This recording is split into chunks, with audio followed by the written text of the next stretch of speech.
טוב, בוקר טוב, בשם השם נעשה ונצליח להגדיל תורה לאדירה בתחיל שירת שמיים, בוקר אור. On est aujourd'hui donc le lundi, ou Kaf-Tet du mois de Iyar, veille de l'anniversaire de mon mariage d'ailleurs. Zaltov. Zaltov, mon épouse, Bezrat Hashem. Et on est le 6 du mois de janvier, quelques jours de la fête de Shavuot, de janvier, de juin autant pour moi. Bezrat Hashem, Shni Achat. J'aimerais remercier aussi M. Paul Grassini pour l'élévation de l'âme de Marcel Hamisha Bat Fortuna, Zichron Evracha, la Tzlacha Gdola de Linda Abekassis, Hervé Ditri, Eli Haddad, qu'on embrasse très fort, Toda Rabba aussi pour son soutien, Pierre Yusgez, Ayaka, Jacques Serror, Steven Sheli, sans oublier tous les autres, Bezrat Hashem, Bichlalam, David Shmuel, Hashem Shvurachayeu, Vekol Am Israël, Velou Nishmat, Sami Shmuel Ben Iza, Vechen, Sami Ben Esther. Hein? Samuel Ben Esther. On est dans le livre de Yona, on avance. Pas beaucoup de commentaires dans ce livre d'Alka sur le livre de Yona, alors que je m'attendais à un peu mieux. La vérité, je m'attendais un peu mieux par rapport à ce personnage exceptionnel. On a presque fini son commentaire, donc on suit, on avance, on verra ce que ça donne. Vous vous rappelez que nous étions arrivés dans le sens où Yona avait à peine parcouru les vies. Hein? Atzlacha pour? Ah, ta fille passe son bac à sable? Bac français, quoi. Bezrat Hashem, comment elle s'appelle? Si nous ne pas le nom, on ne va pas y arriver. Voilà, Eden. Eden Bat. Veret, tu ne connais pas ta femme, toi, ça veut dire. Tov. Alors, on voit le prophète Yona ici, qui va de rue en rue, et qui annonce la destruction de la ville de Ninvé. Mais on m'a de voir que, au bout de combien de temps, tu te rappelles, on avait dit qu'il devait détruire? Combien de temps il a donné pour détruire la ville de Ninvé? Combien de temps de Teshuvah il laisse? Non. Je suis un peu déçu que vous ne me donniez pas la bonne réponse. 40 jours. C'est toujours le cycle de 40, car 40 est le renouvellement de la vie. Le chiffre 40, c'est le renouvellement de la vie, comme Arbaim Sea. C'est comme au Nachon. 40 jours pour faire Teshuvah. Vous comprenez bien que cette notion des 40 jours vient nous apprendre quelque chose pour nous de particulier. Ça veut dire que jusqu'à 40 jours, est-ce qu'ils peuvent faire ce qu'ils veulent, il n'y aura rien pour eux? Ou est-ce que ça veut dire... Non, il faut qu'ils commencent, depuis le jour où il a commencé à annoncer, et ils ont 40 jours pour pouvoir faire le ta'alir de purification. Alors, Asher Cohen Ayakar, il nous dit, Hashem Shvurachayeu, Hu Veishto Bechol Asher Lo, il nous dit, non, à partir de maintenant, ils ont 40 jours pour se racheter. C'est pas ce qui a marqué. Il a dit, dans 40 jours, la ville sera détruite si vous ne faites pas Teshuvah. Alors la question que je pose, c'est est-ce que l'on pourrait imaginer maintenant que durant 40 jours, il ferait n'importe quoi une seconde avant le dernier, bing, il ferait Teshuvah? Non. Parce qu'on voit qu'ils rendent les poutres aux propriétaires, ils cassent les maisons, ils font tout ça ta'ali pour arriver le jour J. Est-ce que le dernier moment, s'ils ont, allez, 30... La question que je pose, je te dis, voilà, dans 40 jours, je vais venir détruire ta maison. Est-ce que pendant ces 40 jours, je peux faire ce que je veux dans cette maison? La personne peut faire ce qu'elle veut dans cette maison? La réponse est oui. Et il y a ici quelque chose de très très important à retenir par rapport à notre situation à Yom. Aujourd'hui, Virotai Verabotai, on vit quelque chose de dramatique, sans exagérer les choses, au niveau de ce qui se passe. Sans faire de kitroug chazve shalom sur le peuple juif, chazve shalom. Aval, il y a une chose qui est flagrante à nos yeux, il y a une chose qui est flagrante pour nous, c'est que la notion du mot pas bien, c'est pas bon, du mot assour, du mot en hébreu avera, a complètement disparu de notre horizon. Ça a complètement disparu. C'est-à-dire que pendant des décennies, quand des jeunes femmes venaient habillées léger, et encore quand je dis léger, Janidouane, ça veut dire la jupe en dessous du genou, ça s'appelait léger. Je ne parle qu'à l'époque des rois, je ne parle pas, il n'y a pas des millions d'années, je parle même pas 40 ans. C'était honteux, un décolleté un peu trop bateau, c'était honteux. On disait à la femme, excuse-moi, tu pourrais peut-être être habillée, non? Tu n'es pas une prostituée. Je vous parle de comment j'étais enfant. Aujourd'hui, tu vas à des mariages, tu sors dans la rue, la notion de la honte a disparu. Le Rav Haïm Sitruk, que Dieu le bénisse, fait une intervention où il explique Bessachakol, ce que dit la Torah de l'homosexualité et du défilé qui vient exploser toutes les barrières. Tu veux être ce que tu veux être, tu veux vivre ce que tu veux vivre, vis-le chez toi. Ne viens pas l'exposer à nos enfants. Tu parles du droit de l'expression et de la liberté, alors respecte aussi ma liberté. Je ne suis pas obligé de voir ce que toi tu veux m'imposer à voir. Il ne dit rien de mal, il explique des choses que n'importe quel imbécile comprendrait. Et il se fait insulter sans fin sur 8 heures ou je sais pas, ou 10 heures, je sais pas comment vous appelez ça. Mais les gens sont devenus fous. Les gens sont devenus fous. Tu parles avec des personnes, qu'est-ce que tu fais dans la vie? Le mec, il te dit, je travaille dans le vol. Mais fier en plus. Hein. Les gens sont devenus fous. L'Europe est devenue folle, le monde entier devient fou. Un monde fou. Sous prétexte de tolérance, tout est permis. Sous prétexte qu'on fait ce qu'on veut dans la vie, tout est permis. Et quel rapport avec cela, sans être un oiseau de mauvais augure? Faites attention, Rabotai. Katouv ici, dans le prophète Yona, ce n'est pas un livre d'histoire. Yona, ce n'est pas un livre d'histoire. Yona, c'est un livre qui se vit tous les Yom Kippourim. On le ressort et on le vit. Vous savez que le livre de Yona, je fais une parenthèse importante, est le livre de la vie. Vous êtes au courant de cela? Le Rav Mordechai Eliyahu Zatzal, Zchuto Tegen Aleinu, avait l'habitude de dire quand une femme est sur le mashber, c'est-à-dire qu'elle va accoucher, il faut lire 2 fois le livre de Yona avec de grandes kavanotes et elle accouchera comme une lettre à la poste. Zebadou, comme nous c'est chaque fois que je l'ai donné, et qu'il y avait des complications pour l'accouchement, le mari le lit 2 fois, et on m'appelle même pas 1 heure après en me disant Zéou, sorti le bébé. Yona, c'est le livre qui engendre la vie. Parce que la vie ne peut exister que quand on est dans le monde de la Teshuvah, et de la compréhension de comment fonctionne la Teshuvah. Et je vais m'expliquer, vous allez comprendre de quoi est-ce que l'on parle. Je vais m'expliquer. Et tout est fait pour le côté débile des choses. Avant, ton petit, il te manquait de respect, tu lui donnais une tape sur les fesses. Aujourd'hui, en Israël comme en France, il est strictement interdit de lever. Aval slicha, slicha, slicha. Nous avons été beaucoup mieux éduqués que les enfants d'aujourd'hui. On a été éduqués avec l'amour et la crainte. Si tu retires la crainte, l'amour mène à la débauche, au manque de respect. Tout est fait dans le système pour que tu perdes complètement le sens de l'orientation. Complètement. Et je vous affirme une chose, que tous ces gens qui participent à toute cette débauche le paieront très cher. C'est pas une insulte, c'est pas une menace, c'est un état de fait, c'est le livre que j'ai en face de moi. Le prophète Yona nous dit Be'od arba'im yom yacharev ha'ir. La ville sera détruite dans 40 jours. Ça veut dire que pendant 40 jours, contrairement à la question et la réponse que j'ai eue, qui n'était pas de bonne réponse, tu peux encore faire ce que tu veux pendant 40 jours. Akadosh Baruch Hu maktiv zman la teshuva. Le Créateur du monde, il donne un temps pour faire teshuva. Mais si ce temps est passé, boum, tombe le déluge. Boum, tombe Sodom vers Amora, Sodom et Gomorre. Boum, tombe le Dor HaPlaga. Boum, tombe Première Guerre mondiale, Deuxième Guerre mondiale. Et les prophètes nous ont dit, faites attention, viendra un jour où il fera plus chaud que le jour d'un tanour. Ayom cham katanour. Vetzadikim bo veilchu bo. Viendra un jour où il y aura une chaleur plus chaude que celle d'un four.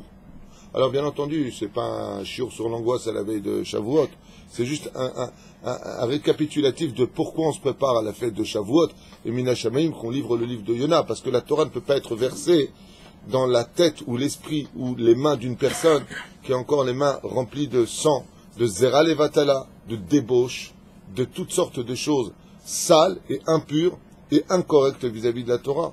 Il serait temps, Bémet, qu'on revienne un petit peu en arrière et qu'on se pose les bonnes questions. Parce que nous sommes en train de vivre quelque chose, Bémet, où je ne sais pas où on va. Hier, il y a une jeune femme, que Dieu la bénisse, très dénudés qui vont dire Shalom Rav Tuitou, je sais pas, tu vois pas comment tu es, tu viens me parler comme ça, moi c'est pas que ça va me déranger spécialement. Mais où est-ce qu'on vit? Comment ça se passe dans ta tête? Ben j'ai compris comment ça se passe. J'ai très bien compris, cette jeune fille très gentille, très pure, très bien. Mais comme elle est venue pour elle, comme ses parents depuis petite, ils l'habillent comme ça, eh ben, il n'y a rien de mal d'être comme ça. Ben, on est tous comme ça, qu'est-ce qu'il y a? On est dans un monde Béhémet, Tzarech Me'od Leizer. J'ai jamais vu ça. Il n'y a plus de honte. Il n'y a plus j'ai honte. Il n'y a plus. Il y a une synagogue, des gens ils parlent, tu leur dis, excusez-moi, prière, bah qu'est-ce que tu veux toi? T'es pas content, t'as qu'à sortir. Tout de suite. Maintenant, je parle pas à un ennemi, je suis en train de te dire, les gars, on n'entend pas la prière, on est venu pour prier. T'as même plus le droit de parler. Et si tu parles pas, t'es pas bien. Makara lecha. Bon, je referme la parenthèse, vous avez compris, je vais pas vous rassera quoi. Tant qu'il y a la honte, il y a le tchouva. C'est ce que dit le Baal Shem Tov. Quand une personne a encore honte de quelque chose, la tchouva est possible. S'il perd, le Baal Shem Tov, je lis de mes propres yeux, il dit Ish en boyoter busha, nigmar, sheneemar, az panim la gehinam, ou bosh panim le Gan Eden. Voilà ce qu'on dit dans la Mishnah. On dit celui qui a de la hazout, zemayesh, voilà, je me montre, je suis comme ça, je fais mes défilés, je fais ce que j'ai à faire. La Gehinam, Kachakatouf, c'est la Mishnah qui le dit, pas David Tuitou. Azpanim, celui qui fait des défilés de choses immorales et qui n'a pas honte, Azpanim, la Gehinam. Aval, celui qui vit une Avera, ou Boshpanim, mais qui a honte de ce qu'il vit, parce que pour l'instant il n'a pas encore battu son Yetzerara, parce que la chair est faible, parce qu'il a été influencé, parce qu'il a été Anilo et Dehama. On n'est pas là pour juger les gens. Mais il a quand même honte de ce qu'il fait. Ou Bosh Panim, celui qui a honte, le Gan Eden. Tu peux être certain qu'il a encore une chance d'aller dans son Gan Eden, veiller Bezrat Hashem Chadko be Gan Eden.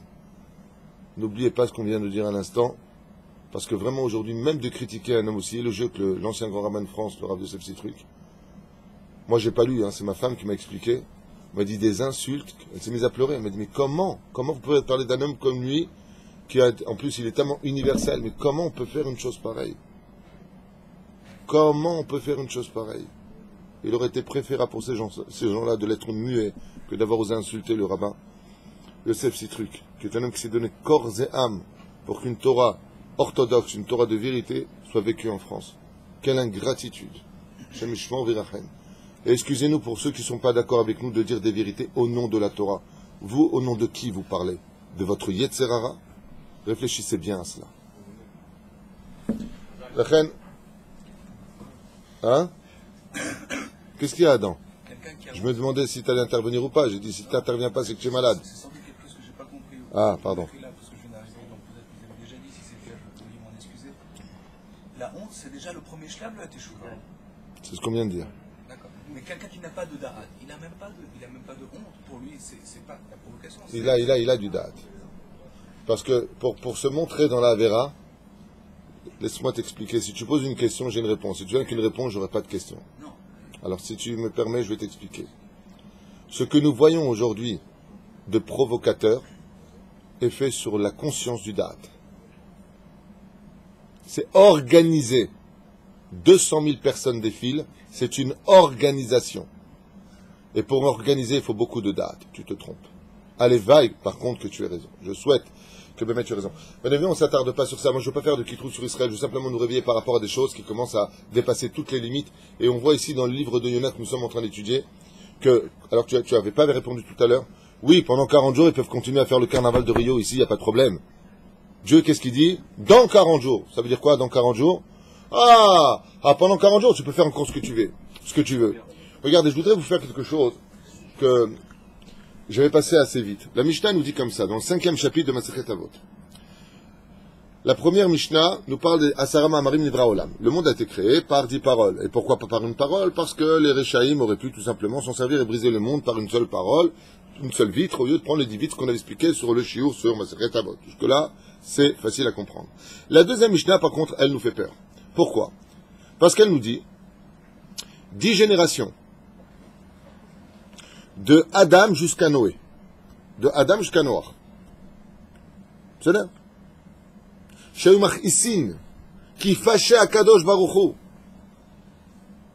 D'accord? Demande-moi le Sidour. Je ne me rappelle plus comment c'est marqué exactement, parce que... Non, Sidour. Ah, mais c'est Khatavot. C'est la deuxième Mishnah du 5e chapitre.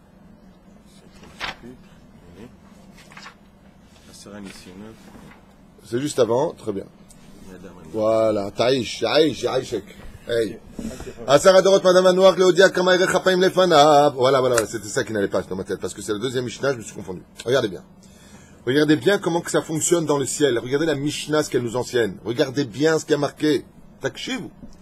Asara Dorot Me Adam ve Noach. Depuis Adam jusqu'à Noach. 10 générations. Pourquoi tu viens nous dire ça? Léodia, pour te faire savoir, dit Hachem, Kama Erechapaim Lefana. Combien Akadosh Baruch Hu, il est longanime, combien il est patient, combien il subit. Shekol Adorot. Non, je ne me suis pas trompé. Oui, je ne me suis pas trompé. Je reviens en arrière, je ne m'étais pas trompé. Shekol Adorot Ayum Machisin. Uvain Ad Shevi Alem et Mea Maboul. Jusqu'à ce que toutes ces générations ont mis Dieu en colère. Et que Zéou, Dieu leur a apporté l'eau bouillante, c'est-à-dire le Maboul, le déluge.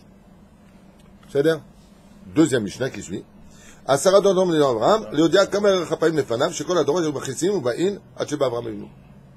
Et là, je ne comprends plus rien. Regardez bien ce que nous dit la Mishnah. Qu'est-ce qu'on a dit tout à l'heure? Il y a eu 10 générations de Adam jusqu'à Noé. Et Dieu a voulu montrer combien il est patient. Regardez, je suis Dieu, regardez combien je suis patient. Je suis le roi des rois. Celui que tout le monde tremble, les anges les plus terribles, les démons, tout le monde tremble devant moi. Qui me tient tête? L'homme. L'homme qui est fait comme du beurre. Tu rentres un couteau, ça coupe. L'homme qui a une plus grande bouche qu'un plus grand corps. Lui, il est Machisoti. Qu'est-ce qu'il nous dit? Donc, dans la première Mishnah, qu'est-ce qu'il nous dit ici? Dieu, il a été patient, jusqu'à ce que vous m'avez énervé, sauf que je vous ai éclaté avec de l'eau bouillante. Ça, là, jusque-là, ça va. La Mishnah qui suit, qu'est-ce qu'il dit? Exactement la même chose. Seulement, comment ça finit? Ad Sheba Abraham et Kibes Rachulam. Jusqu'à ce que soit venu Abraham, il a reçu le salaire de tout le monde. Mais c'est exactement les mêmes mots. Pourquoi ici, il n'a pas rapporté? Parce qu'ils ont connu Dieu. Non. Eux, ils ont vu Dieu. Non, tu ne trouveras pas, alors 2 secondes. Asara Dorot Mandovav, Alodia Kamaïre Chapaim Lefanav. Combien Dieu il est patient, combien Dieu il est longanime, combien Dieu il aime le peuple, combien Dieu il aime la vie, c'est sa création. Shekol Adorot Ayum Machisin. Alors ici, il dit, il énervait Hachem. Et en haut, il y a marqué, ils énervaient Hachem. Ad Sheba Avraham Avinu. Ah, jusqu'à ce que je suis né Avraham Avinu. Il a reçu le salaire de tout le monde. Pourquoi dans le premier, il y a le Maboul, et pourquoi dans le deuxième, il n'y a pas le Maboul?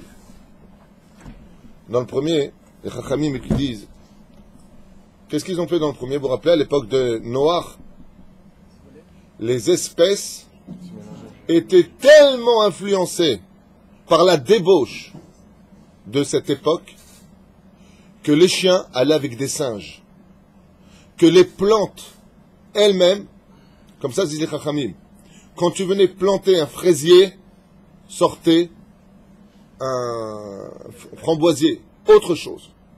C'est-à-dire que la nature elle-même s'est retrouvée complètement comme une cellule qui devient débile. Qu'est-ce qu'on appelle la maladie d'une cellule qui devient débile? Ça s'appelle comment? La maladie du siècle, vous avez compris. Ouais. Et ça se propage. Et ça amène à quoi? Tôt ou tard, à un départ. La différence qu'il y a, c'est que le Zohar HaKadosh nous apprend, ainsi que Rabbi Nachman de Breslev dans le Tikkun HaKlali, que Dieu a de la patience pour toutes les fautes, sauf une, la débauche. HaKadosh Baruch Hu sonné Zima. Dans l'autre faute, à l'époque de Nimrod, quand jusqu'à ce que soit venu Avraham Avinu, la débauche n'était plus d'actualité. C'était une lutte entre l'homme et Dieu. Faisons une tour pour lutter contre Dieu. Mais la débauche était respectée plus ou moins. Il y avait encore cette notion de honte. Jusqu'à que Ashur, il est parti avec ses enfants, il a créé la ville de Ninvé, vous vous rappelez? Mais dans l'autre génération, les 10 générations, pourquoi Dieu, il a dit là-bas, là par contre j'amène le Maboul, j'ai laissé combien de temps? 10 générations. Dans le livre de l'Oïla, combien laisse de temps? 40 jours. Donc pendant 10 générations, qu'est-ce qu'il a fait Hachem? Quand a commencé la faute avec Caïn et avec ses femmes, à Kadosh Baruch Hu de la création du monde, il a dit, je laisse 10 générations de Teshuvah possibles. C'est énorme. Montrez justement la patience d'Hachem. Ne prenez pas ce que je voulais vous dire avec amour. Ne prenez pas ce silence. Mais ce silence incroyable et effroyable dans toute cette débauche que nous vivons. Si on devait regarder le côté à soigner, de l'autre côté, il y a beaucoup de bien en Israël, il y a beaucoup de bien dans le monde. Qu'on se comprenne bien. Là, je parle du côté qui ne va pas, exprès, par rapport au livre de Yona, qui va expliquer que là, ça ne va pas. Eh bien, résultat des courses, la Mishnah vient nous enseigner, Dieu, là, il a laissé 10 générations. Ah, là, il a laissé 15 générations. Tiens, là, il a laissé 120 ans. Là, il a laissé... Ça veut dire quoi, il a laissé?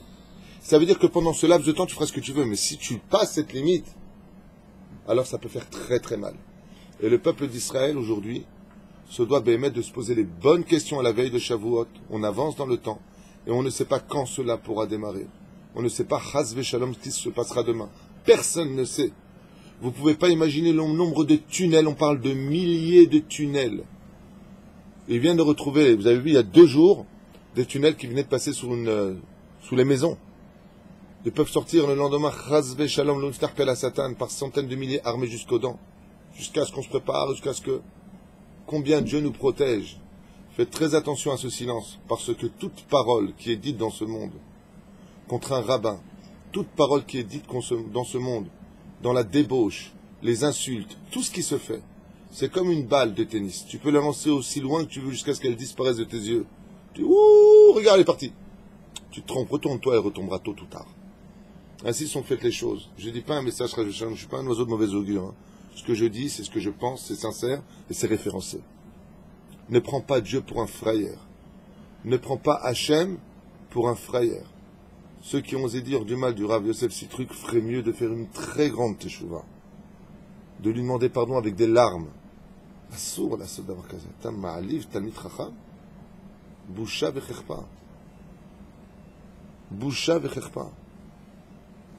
Et on n'a pas le droit de se taire. Celui qui a entendu un Rav se faire insulter, comme le Rav Yosef Sitruk, et qui se tait, ten din vecheshbon bashamaim. C'est pour ça qu'avec votre permission, je le fais en mon nom pour la tête et des Chova. Moi, je le fais pour moi parce que je l'ai entendu et je n'ai pas le droit de rester silencieux. Et je pense que vous êtes tous d'accord. C'est-à-dire, azogam shimchem be'ezrat Hashem, anachnu lo maskimim, boucha vechirpa al ma shenesa. Zéro. Samu afar al rosham. Et qu'est-ce qu'ont fait les goïms de la ville de Ninvé dès qu'ils ont entendu que Dieu était prêt à détruire le monde, tout de suite, ils ont fait Teshuvah. Ils avaient à revenir vers les 7 lois Noachid, Nissim Ayakar, et Samu Afar al-Rosham. Et ils ont pris de la Afar, de la poussière, et ils l'ont mis sur leur tête. Pourquoi? Vous savez pourquoi on met de la poussière sur la tête? C'est un signe de deuil. Mais pourquoi on met de la poussière sur la tête? Non. Ça, c'est pas mal, tu vois. J'avais jamais lu ça, mais j'ai bien aimé ton idée. Nissim Ayakar nous dit, parce que tu es venu de la poussière, tu retourneras à la poussière, donc quelque part, souviens-toi que toi aussi tu partiras. C'est philosophique, j'aime bien. J'achète, tiens, c'est bien. Aval, c'est pas la raison. Parce que la poussière, c'est ce qu'il y a de plus bâtel. Plus bâtel, donc annule-toi. C'est pas mal aussi. Tiens, va t'asseoir près de lui. C'est pas mal. Il dit que la poussière, c'est ce qu'il y a de plus humble sur terre. Le fait, Afar va faire un nourri, fait méod. Aval, c'est pas la raison. Pourquoi on met du Afar sur la tête? Kipchuto. Quand on a de la poussière sur la tête, automatiquement, ça va créer des démangeaisons. C'est pour ne pas être bien. C'est pour sentir le malheur. Parce que l'homme a quelque chose en lui, s'il ne le rappelle pas constamment, comme Motsé, pour le Mouktsé de Shabbat, que c'est Shabbat, si on n'a pas des barrières, on sort. Donc on me prend de la poussière et on met sur la tête. Pérouche Adabar. Pourquoi de la poussière? Ah, ça me gratte. Dès que tu transpires, ça gratte automatiquement. Ça le rappelle de quoi? Il faut que je fasse teshuva. Les mains d'Avardome, c'est comme un père qui vient pour frapper son fils fortement sur les fesses, et le petit se met une gifle. Il dit, qu'est-ce que tu fais? Il lui a dit, je préfère me gifler avant que tu me gifles. Au moment où je contrôle. Kedel horaire et Rachamé Hashem, ifriné. Afin de réveiller la pitié d'Hachem sur eux, ifridou anashim ben agalim limotehem, haparot. Ils ont séparé, on avait vu les veaux de leur mère. Ben seahim leimotehem asusot, les chevaux de leurs poulains. On l'avait fait ça déjà. V'yemudou ledanot davemot ishliana karev zel azev kolam piria giyan nishmaton menchakim vayomer anshe nilve elakluchure Elokim et ha'evaldot halalou, re'evim hem. Ah oui, oui, oui, oui. Je me rappelle, on s'est arrêté. On avait vu qu'ils avaient séparé pendant 3 jours tout le monde, voilà. Ils ont affamé leurs animaux, leurs enfants. Et ils ont dit à Dieu, Dieu, si tu ne nous pardonnes pas, regarde, écoute le cri des enfants. Ils ont faim et veulent manger. C'est bien. Et les habitants de la ville de Ninvé se sont mis à prier et à pleurer à Kadosh Baruch Hu en demandant pardon. Ils ont commencé à ressentir, justement, écoutez bien le texte, Boucha. Ils ont commencé à ressentir de la boucha. C'est pour ça qu'en hébreu, le mot vêtement se dit levouche, qui vient du mot le vêtement qui couvre la honte. Couvre-toi, t'as pas honte. T'as pas honte de sortir comme ça. Levouche. Et ils ont commencé à ressentir de la boucha. Ils ont commencé à réaliser qu'ils n'avaient pas eu honte de leur conduite. Et la gamma se'em, hazru bitshuva. Et quels sont les 2 plus grands péchés que Dieu déteste le plus au monde? Exactement, le gezel, le vol. Et quoi encore? La zima. La débauche sexuelle et le vol sont les 2 péchés qui ont provoqué le déluge sur terre. Et les prophètes nous disent, c'est vrai ce que j'expliquais hier soir à ma femme, c'est vrai que Dieu a juré de ne plus jamais rapporter un déluge d'eau sur terre, mais il n'a jamais juré de ne pas apporter un déluge de feu. Ce que je dis, c'est pas de moi, hein. C'est les prophètes qui le disent. Tu l'as lu? C'est-à-dire, on est bien d'accord. Regardez dans Tsephania, regardez dans Amos, regardez dans Jérémie. Tout ce que je dis, c'est référencé à Botaï. Celui qui n'est pas content, il n'a qu'à prendre sa Bible, il la jette. C'est marqué dans la Torah, c'est pas de moi. Mais là, je peut-être qu'il a gardé une partie du feu pour... Il a gardé une partie du feu, effectivement. Il a gardé une partie de la grêle. Top. Ils ont dit, en France, il y a les 10 plaies qui se sont abattus. En rigolant. Le sang, c'est les massacres, ils ont dit le déluge, l'eau, le chitfonot. Moi, je pense beaucoup à nos frères juifs de France et vérité, Hashem Elachem Alehem, que Dieu les aide de vite monter en Israël, de s'installer ici grâce à Dieu. Baruch Hashem. Hashem Yazor Lahem. Kol echad yichzir et asher gazal veganav. Velo yishru beyadam davar she'eno shayach lahem. Et chacune des personnes, regardez ce qui a marqué dans la ville de Ninvé, Maurice, la première des choses qu'ont fait les hommes, je vous demande de bien écouter parce que c'est très important ce que je vais dire au niveau du Midrash. Ça nous concerne aujourd'hui, hein, c'est pas de l'histoire antique. Qu'est-ce qu'ont fait les goïms de la ville de Ninvé? Ils se sont regardés, ils ont dit ça sert à rien ce qu'on a fait. On est en train de pleurer, on est en train de jeûner pendant 3 jours, on a mis de la poussière sur nos têtes, ça sert à rien. L'autre il a dit à l'autre, pourquoi ça sert à rien? Il lui a dit, parce que si tu fais tchouva et que tu as encore un objet qui t'appartient pas chez toi, à quoi elle sert ta teshuva? Le Dieu d'Israël veut de l'action, pas de la philosophie dans la teshuva. Et regardez maintenant ce qui a marqué. Kol echad yichzir et asher gazal veganav. Ils sont vite partis chercher dans leur demeure. Qu'est-ce que j'ai acheté d'ici qui vient du vol? Qu'est-ce que j'ai pris de ce lieu qui vient de ce que j'ai arnaqué? Lo yish'uru be'adam davar she'eno shayach lahem. Ils n'ont rien laissé dans leur possession qui ne leur appartenait pas. Kol beged vechol tachit shayabo afilu ksat min hagazal aya nifram vene'eras kedei le'achzir ma shenilkach. Et qu'est-ce qu'ont fait les habitants de la ville de Ninvé? Ils ont apporté tout ce qu'ils avaient en doute. Peut-être ça c'est à moi, non, c'est peut-être pas à moi. Ils l'ont apporté sur la grande place pour que chaque personne, cette fois, puisque tout le monde faisait une teshuva sincère, puisse venir voir si cet objet... Ah oui, oui, oui, oh là là, c'est ce qu'on m'avait volé il y a 2 mois. Voilà la bague de ma mère, elle me l'avait donné, tac, il avait reconnu. Chacun est revenu prendre tout de suite l'objet qui lui avait été volé. Ils ont tous mis comme ça. Et ceux qui avaient été esquintés ont été réparés. Bon, le mec, il avait volé une scie, elle s'était cassée maintenant la scie. Il l'a réparée comme neuve et il l'a remis sur la place du marché en disant, celui qui la reconnaît vient de la prendre. Lo chas ala armon, umfoar shebana vetziva alavadav la'aros oto ou le'ashiv. Et qu'est-ce qu'a fait le roi de Ninvé?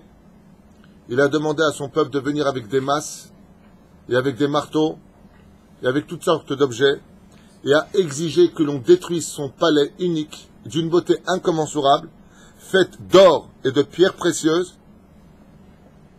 Écoutez bien ce qui a marqué, c'est choquant. Le roi de Ninvé, je vous lis dans les mots en hébreu, vous voulez d'abord? Regardez. Tziva Melech, alavadav la aros et armono ayafe ve'amefoar, Shel za'av avanim tovot shelakach mi'amo kede livnot et armono. Le roi de Ninvé sort de chez lui et dit détruisez mon château, car je l'ai construit avec des impôts exagérés pris sur votre dos à vous. Je vous ai volé, peuple. C'est dans le texte. Détruisez ce château. Je ne veux plus vivre dans un château qui a été construit sur l'exagération des impôts que j'ai pris sur vous. Je vous ai volé, comme ça dit le roi de Ninvé. Détruisez mon château. Anashim sheyuchavim mita achataem baou el bate adin v'itrannu she'anishu otam.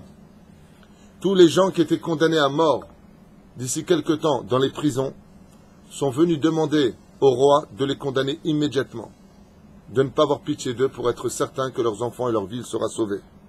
Belev shalem bikesh kol echad irtzot et onsho. Et chacun d'entre eux, d'un cœur complet, a demandé réellement de subir son sort.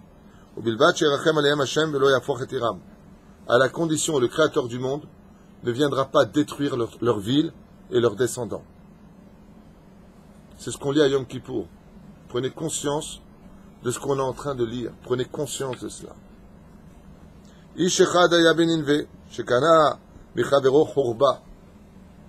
Il y avait un homme dans la ville de Ninvé qui avait acheté de son ami une khourva. C'est comme tu dirais un ranch.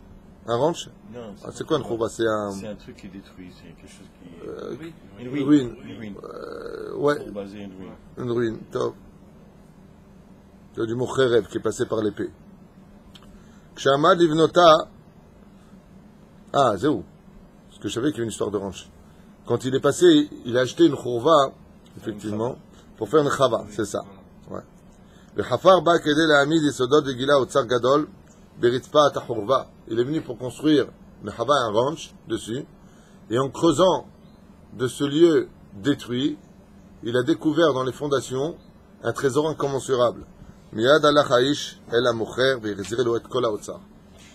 Quand il a entendu le prophète d'Israël parler et mettre en garde en disant faites attention, méfiez-vous de l'eau qui dort. Vous voyez que rien ne se passe, vous faites n'importe quoi dans vos chambres, n'importe quoi dans les rues, n'importe quoi avec vos bouches. Vous parlez, vous croyez que tout est libre. Vous croyez que parce qu'on n'entend rien, il ne se passe rien. Qu'est-ce qu'ils ont fait eux, les habitants de Ninvé? Un exemple à suivre. Rabotai, c'est un exemple à suivre. Qu'est-ce qu'il a fait? Il est parti rendre l'or et lui dit, regarde, est-ce que tu savais que dans le terrain que tu m'as vendu, il y avait de l'or en dessous? Il lui a dit non. Il lui a dit, j'ai trouvé de l'or, c'est le tien. Et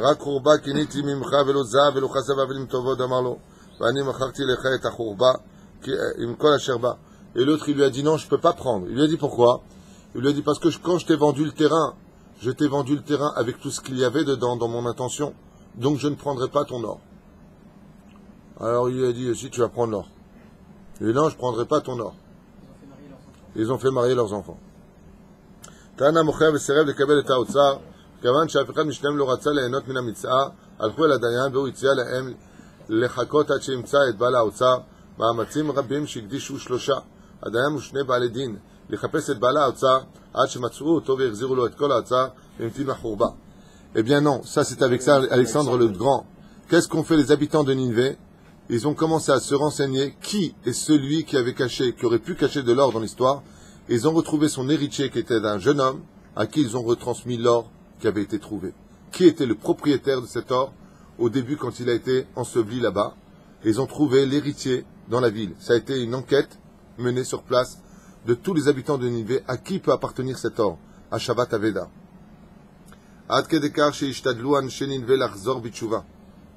Et le texte nous dit pourquoi on vient nous raconter autant de choses? Pour nous dire avec combien de minutie, c'est le mot que je cherchais, Todarabba. Les habitants de Ninvé ont pris conscience de l'importance de faire teshuva et ne pas exagérer, même si on a du Yetzer Hara. Et le Créateur du monde qui attend chaque seconde de ce monde, que l'on respecte ses lois, et que l'on fasse teshuva, et qui ne veut qu'une seule chose, c'est d'exprimer de l'amour pour nous.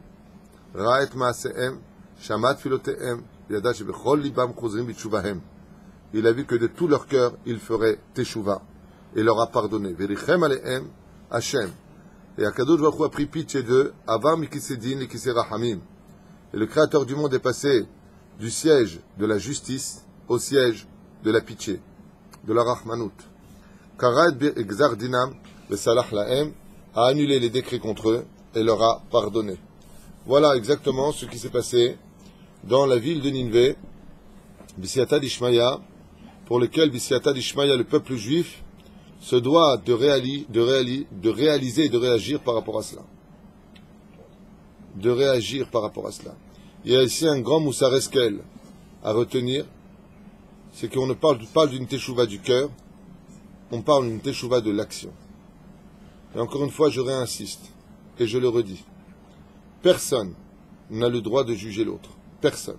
Que ce soit clair.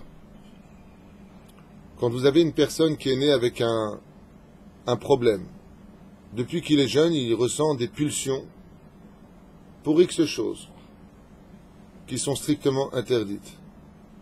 Quand vous avez un juif qui tombe fou amoureux d'une Goya, mais fou amoureux d'elle, on n'est pas à sa place.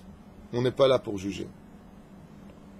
Mais de l'autre côté, si tu veux vivre ce que tu dois vivre, parce que pour toi tu n'y arrives pas pour l'instant, tu n'as pas assez prié, j'en sais rien, on n'est pas là pour juger, on est là pour aider. Au moins, il y a la décence de ne pas t'imposer devant des enfants, devant les autres, qui eux par contre s'accrochent de toute leur force, dans une génération dépravée, à tenir le coup.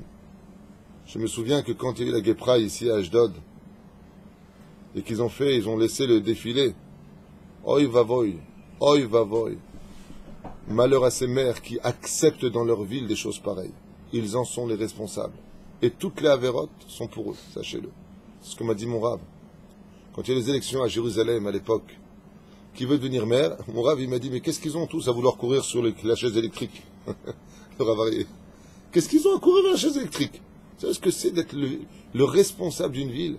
Ça veut dire que tu es le responsable de tout ce qui se passe dans la ville. Alors une fois, je le dis et je le répète, que tu aies tes problèmes, que tu aies des défauts, que tu ne sois pas Shomer Shabbat. On n'est pas là pour juger. Nous-mêmes, on n'a pas été Shomer Shabbat. On ne savait pas ce que c'était la valeur de Shabbat. On n'est pas là pour juger. On est simplement en train de dire une chose. Toi qui as levé le drapeau de la liberté, de la comment ça s'appelle Non, arrêtez de dire des bêtises, fraternité, égalité, l'arc-en-ciel m'avait tué. Je voulais dire un truc, vous m'avez enlevé, vous qui prétendez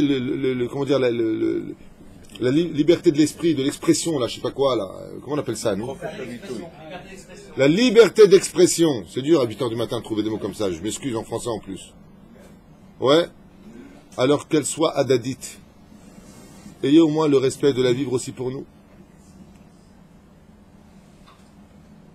Il y avait un enfant à côté du Ganaïr, quand ils ont fait le défilé la dernière fois ici, qui a dit à sa mère, Ima même aussi mazé, lama mitnashkim shte anashim. Pourquoi est-ce que deux hommes ils s'embrassent, maman? Pourquoi vous ne respectez pas ceux qui sont religieux ou ceux qui ont encore de la morale en eux? Pourquoi? Si pour vous ce que vous vivez c'est moral, alors vivez ça dans un enclos fermé, vivez-le entre vous, comme ça c'est toujours vécu de toute époque à Rome. Pourquoi vous venez l'imposer devant des yeux qui n'ont pas demandé cela? Pour dire quoi? On fait ce qu'on veut, on défie Dieu et on défie vos yeux. Ça provoque ce que l'on appelle dans les airs, je ne parle pas que d'eux, je parle de toute autre chose. La pornographie, les gens qui trompent leurs femmes, les femmes qui trompent leur mari. Stop! Stop! Chacun, il s'invente une nouvelle théouda de cachère avec, voilà, je vais te montrer que c'est cachère et le peuple ne comprend plus rien. Stop! Stop! Stop d'emmener le monde vers le néant. Stop! Vous ne rendez pas service au peuple. Vous ne rendez pas service à l'humanité. Rak me balbelim la metamoar. Rak me balbelim la nou etamoar. Hashem yaracham aleinu. Kol Israël v'imru amen.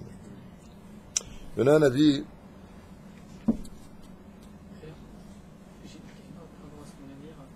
Comment ça se fait que Kadosh Baruch Hu a tenu absolument à ce que ces goïms-là... Je peux parler un tout petit peu plus fort. Comment ça se fait que Kadosh Baruch Hu a tenu absolument à ce que ces goïms-là fassent tchouva? Pourquoi c'était un exemple là et ça n'a jamais été fait avant ou ailleurs? On a déjà expliqué ça.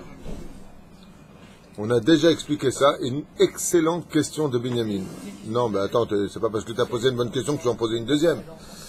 Excellente question de Binyamin. Binyamin, il dit, pourquoi d'Afka on a vu les habitants de Nineveh? Pourquoi pas pour la Grèce, la Babylonie, la Perse et les autres nations qui ont fâché Hachem? Pourquoi d'Afka eux et pas les autres? On avait expliqué, parce que tous les pays qui ont été créés pour leur orgueil personnel, pour leur existence personnelle et mishpechotam. Tandis que la ville de Nineveh a été créée pour Hachem depuis sa conception. C'est ce qu'on avait expliqué. Donc cette ville avait toutes ses chances de revenir. Imagine maintenant que tu vas à Paris, et que tu envoies Maurice déguisé en prophète, ouais, avec un bâton, je te vois bien avec un bâton, des sandales, une djellabia, et il dit voilà, Ça s'appelle Moshe, là. il va comme ça à Paris, il va voir, pas Irlande, Finlande, Hollande. Hein? Il va voir Hollande, c'est bien, vous avez la même taille en plus. Et il lui dit, je suis prophète d'Israël. Il se met un lampadaire derrière les oreilles pour briller. Et il lui dit, si Paris ne fait pas Teshuvah, dans 40 jours, elle sera détruite. Je pense que Hollande, il va piquer une crise de fou rire. Lui et tous ses ministres, ses acolytes, comme on dit. Ouais. Tu vois ce que je veux te dire? Ça ne pouvait réellement marcher que dans la ville de Nineveh. Parce que la ville de Nineveh vient nous enseigner que quand tu veux réussir un avenir, il faut jamais oublier de construire de bonnes bases. Et la base, c'est l'essentiel. C'est la création première de l'idée de pourquoi tu veux faire une chose. Si nous réagissions, par exemple, chaque fois que nous avons envie de faire quelque chose, les familles, on a des folies. On veut faire quelque chose. Réfléchis bien.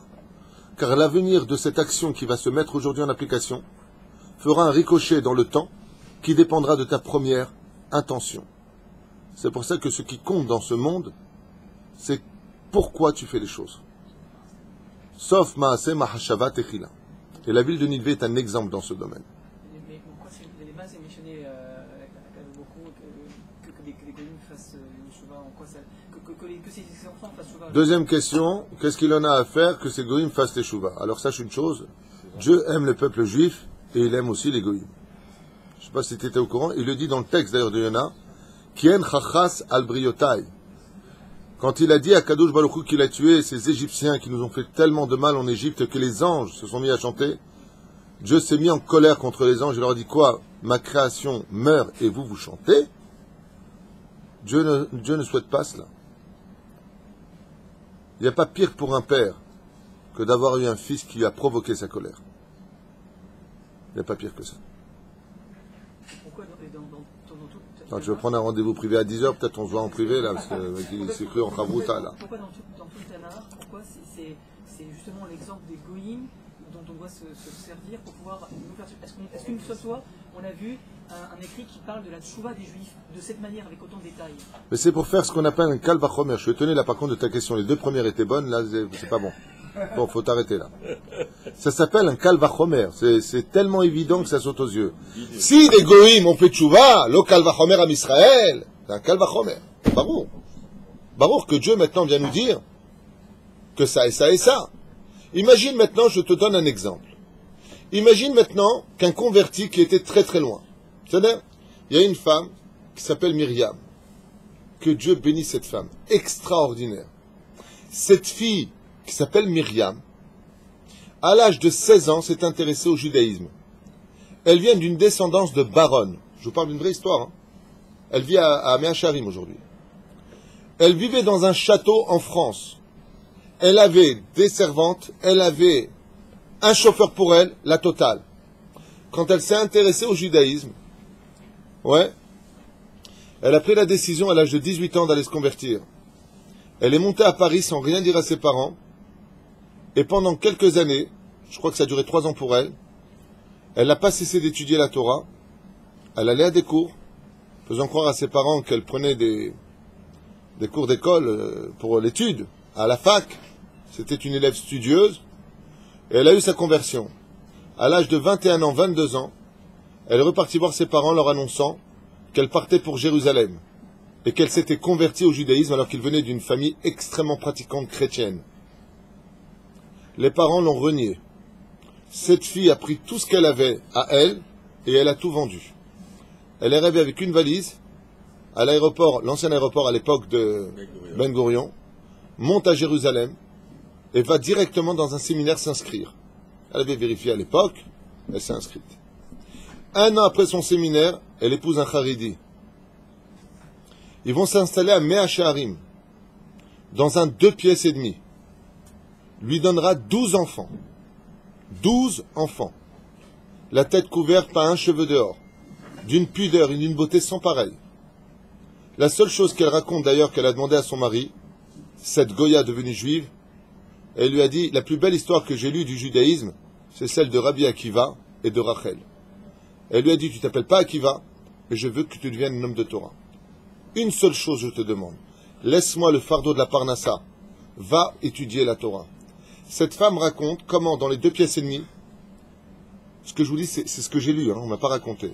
Il y a son nom, l'adresse, comment elle a fait, ils sont partis la voir les gens. Ouais. Comment elle pouvait dans 2 pièces et demie mettre 12 enfants. Elle a expliqué qu'elle n'avait pas des lits, pas des komataim. Superposés. Maintenant, elle a expliqué que sur la table, elle était obligée le matin de réveiller les enfants 4 par 4. À table, ils venaient, elle leur donnait à manger. Elle les préparait, elle les jouait. Maintenant, les autres venaient. Il n'y a pas de place. Jusqu'à ce qu'ils aient tous grandi. Ils sont tous en yeshiva aujourd'hui. Tous dans la Torah. Imagine qu'une femme comme elle vient nous voir, nous, en nous disant, moi, j'étais une Goya. Moi, je n'avais que 7 lois à respecter. Je suis rentré par ma volonté dans le judaïsme. Et par amour, je vis toute la Torah. C'est pas une leçon de morale pour nous? J'ai accepté de mettre sur moi, parce que qui dit converti, veut dire dans l'absolu alpisode, j'ai accepté votre Yetzerara. Parce que vous savez que le Yetzerara d'un juif est beaucoup plus puissant que le Yetzerara des Goïm. Ça n'a rien à voir. C'est même pas comparable. C'est comme un enfant de 5 ans face à un homme de 20 ans. C'est pas comparable.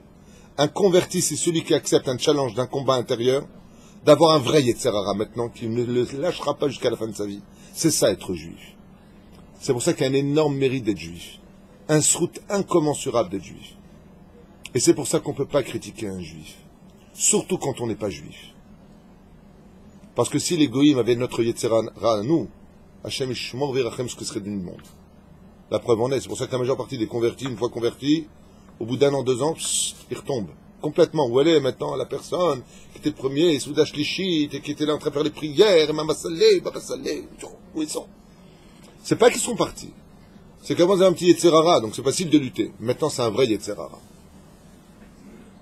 Combien de convertis sont rentrés dans le judaïsme, et après sont devenus, Hachem Yishmor Virachem, antisémites? Il y en a eu plein. Mais comment c'est possible alors qu'ils tenaient tout pour les juifs? Parce que le Yetzerara d'un goy est beaucoup plus faible que le Yetzerara d'un juif. C'est un combat énorme d'être juif. Et là, ici, ce que nous avons, c'est que malgré le fait qu'il faut une teshuva incommensurable, ça vient nous dire quel est le salaire de celui qui, b'siyata d'Ishmaïa en tant que juif, sera vraiment un tzaddik. Et c'est pour ça que la Gemara nous dit au Bezan Misayim Ayom et Dvarai. La Gemara nous dit quand un juif partira de ce monde, ouais, il se mettra à pleurer s'il a été tzaddik. Et s'il a été rachat, lui aussi se mettra à pleurer. Ben, dans les 2 cas, il pleure. Hein. Mais la Gemara, elle dit, tu sais pourquoi il pleurera le tzaddik? Parce qu'on lui montrera une montagne infranchissable. Et on lui dira, c'est ça que tu as été capable de surmonter. La Gemara nous dit, tu sais c'est quoi cette montagne? C'est le Yetzerara. Tu as été capable de surmonter un Yetzerara qui était aussi grand qu'une montagne. Et le rachat, lui aussi, pleurera. Et pourquoi il pleurera? On lui montrera un tout petit caillou. Il lui dit, même ça, tu n'as pas été capable de le surmonter. Tu n'as pas été capable de passer au-dessus de ça. Pour te dire que plus une personne est rachat, plus une personne est dans la débauche, et plus son Yetzerara est petit.